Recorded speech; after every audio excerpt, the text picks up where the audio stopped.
Assalamualaikum warahmatullahi wabarakatuh. Saya Nasir daripada Nadicom Digital Sdn Bhd. Nombor telefon saya 0199699079. Pada pertemuan kali ini saya nak tunjukkan bagaimana cara kita nak membetulkan chart of account semasa kita buat transaction. Okey, semasa kita buat transaction dia akan jadi macam ni. Ini adalah salah seorang panduan untuk salah seorang pelanggan saya. Dia double klik kat sini, dia klik new OR, dia bubuh nama customer dia dulu. Contohnya saya bubuh nama saya.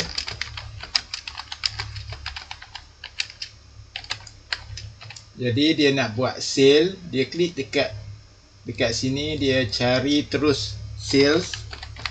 Tak jumpa pasal sale commission adalah belanja. Sebenarnya dia dekat sini adalah revenue. Revenue yang ni sale ya. Selalu orang ingat kod 500-000.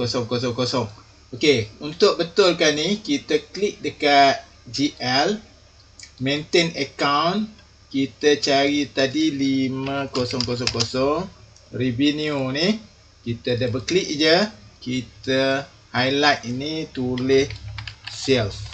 Okey, untuk gantikan nombor kod revenue tadi daripada revenue kepada sales. Okey, kita tutup ni dulu.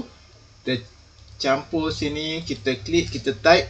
Selagi sekali sales dia dah ada. Okey, double klik kat sini. Okey, kita contohnya mau masukkan nilai 1000, kita save saja.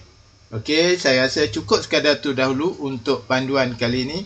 Wallahualam. Assalamualaikum warahmatullahi wabarakatuh.